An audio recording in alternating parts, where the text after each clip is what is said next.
For a few decades, the Giovanni had a reputation as being nothing more than vampire mobsters. Savvy Hecata and Scylla, confronted by such ethnic stereotypes in Camarilla Elysia, laugh and suggest the rumors started from too many late-night showings of The Godfather. And once the Hecata gets a chance to slip away, they call their cousins and ask what the fucking Puttanesca have done this time. The fucking Puttanesca family, as they're often called by other Hecata, were acquired from Sicily in the 1660s as talented street hustlers, perfect for dirty, low-level jobs that the more moneyed Giovanni couldn't be bothered to handle. Over the years, the Puttanescas leaned into the mafioso stereotype, because you might as well be a leg breaker if you break legs for a living. After the family reunion, any remaining connections to organized crime have been quickly shuffled over to the Puttanescas. The Anziani say it's a reward for loyal service, but the Puttanesca know it's a way to put all the Hecata's embarrassing assets in one place. So, if they're going to be the fucking Puttanesca, that's fine. This family knows all about beating on the little guy before you get beat on by the bigger guy. But soon, they'll be the big guy. And it'll be everyone else that gets fucked.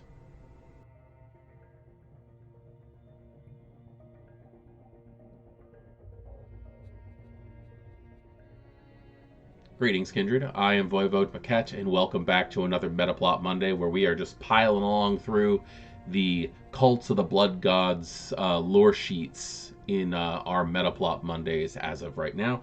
And today we are working on the Criminal Puttanesca, which is a bloodline for the Hecata characters only, which seems to be the majority of the lore sheets in this book, which makes a lot of sense. This book, although it does have so many varieties of blood cults, it does give the lion's share to the Hecata, which makes a lot of sense because it's not just a cult, it's a clan. Now, I personally think cults could get bigger than clans due to the fact that cults can be made up of various clans, but this is a clan made up of various families, so it kind of gets stretched out, and we've got a few more of these bloodlines to get through before we see anything else. But the Puttanesca, I love the Puttanesca. They are every horrible stereotype you've ever heard about the Giovanni rolled up into one beautiful, glorious place. I don't know if this is something that has been sitting on the back burner for a long time, or if you dig through some of the older, more obscure World of Darkness books that you might be able to find, like maybe a set of families on here. I'm sure you can, because there are so many listings of who the families are that helped the Giovanni in earlier editions. And the Puttanesca are just, they're so much fun. For those of you who followed Black Sheep, my little side chronicle where we got to test out all the Hecata stuff, I think my favorite SPC in that entire situation was actually Salvador Puttanesca, who actually started years ago as Salvador Giovanni, and had a completely different way of acting. But like in this, I turned him in the grimy mob boss, and oh my god, I've that was my first time ever having limited monetization on a video, because I had said fuck so many times, and I'm pretty sure that just with the opening of this video, I'm also going to have limited monetization unless I choose to censor it, which I might actually do.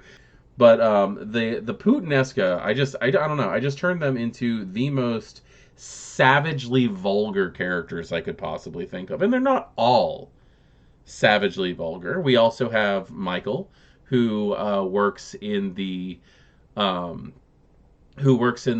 funeral home under David's character Valentino. And he's a rather polite young man, but like for the most part, I have them as a we can do no wrong because we're stronger than everybody else and they can't punish us kind of thing. But let's go ahead and hop into what the Puttanesca family can actually give you if you decide to play one of these mafioso Hekata.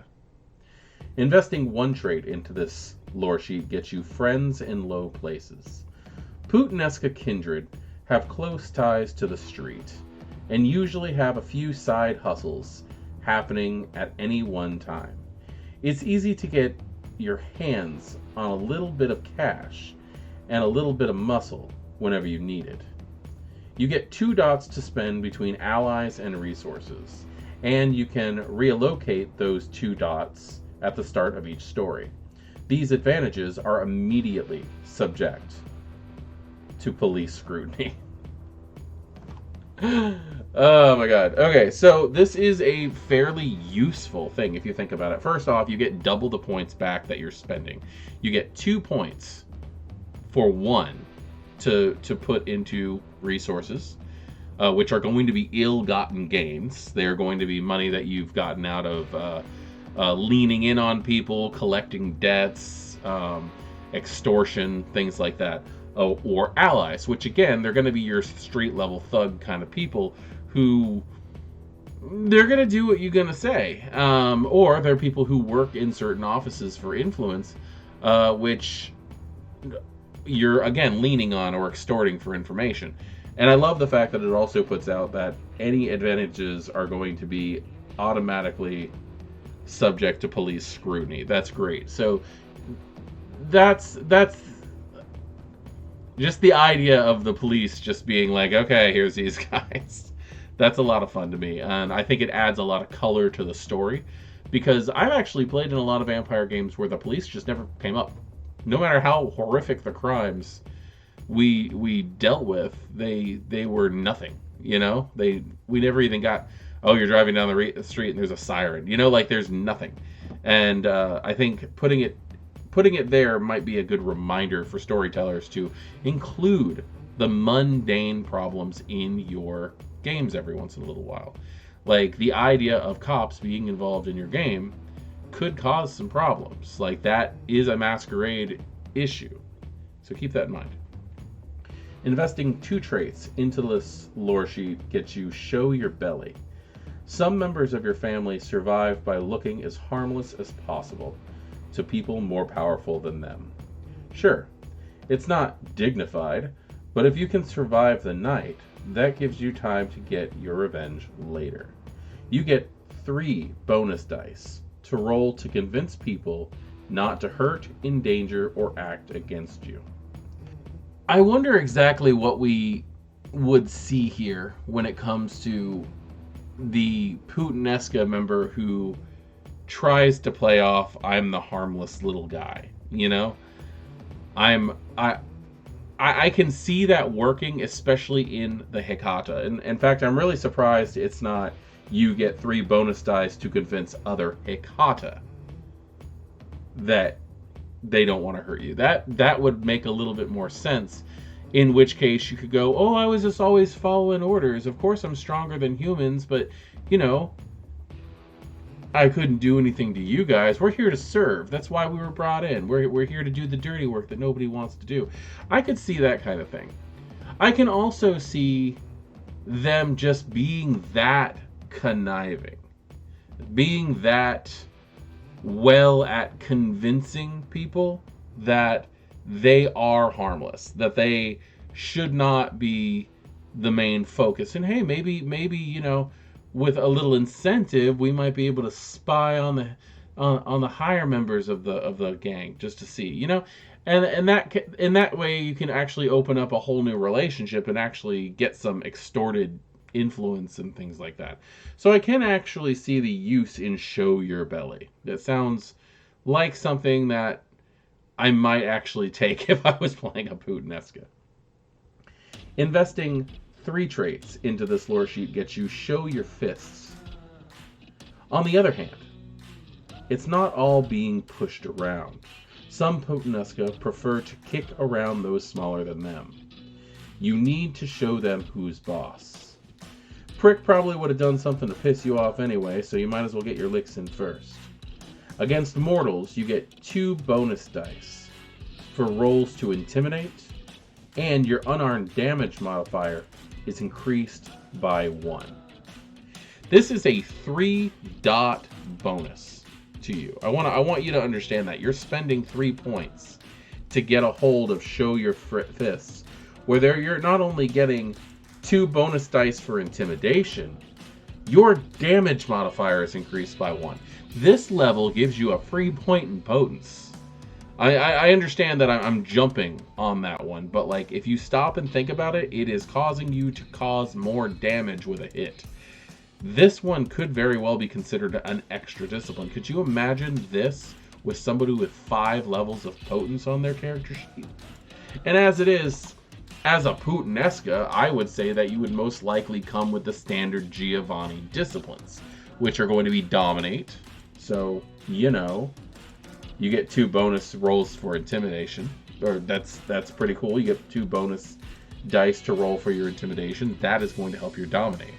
And then you get 1 extra point in modifier when it comes to causing damage to people. That's pretty sick. That is probably one of the best ones that I've seen so far, because it kind of like rolls over into discipline territory. Investing 4 traits into this lore sheet gets you Get the Squad Together. Occasionally, you just need to get some people together for a good old ass beating. Once per story, you can get the gang together for a brawl. This gang compromises of local Puttanesca kindred, as well as mortal equivalents to 5 dots of allies. You also get an automatic success in rolls to convince other characters that this beatdown is necessary. Okay, so when you look at Get the Squad Together, it's very similar to the old Brew Hall Call. For those of you who are just getting into Vampire the Masquerade and did not know that in the earlier systems we had advantages for playing clans, one of the advantages for playing a Brewha was the Brewha Call, where you basically would lose status as a Brewha if you did not go to a Brewha fight. Regardless of who called it, if they're a member of your clan, you need to go, get in there, and beat some skulls in.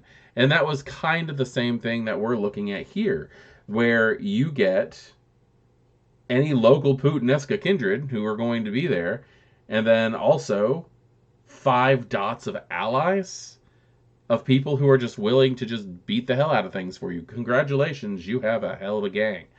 And you're going to cause some problems. Investing 5 traits into this lore sheet gets you the Dawn. Against all odds, you've kissed and kicked ass in equal measure to make your way to some amount of respect, wealth, and influence. Other Hecata might even stop insulting you to your face. You have 3 additional dots, each in contacts, influences, and resources.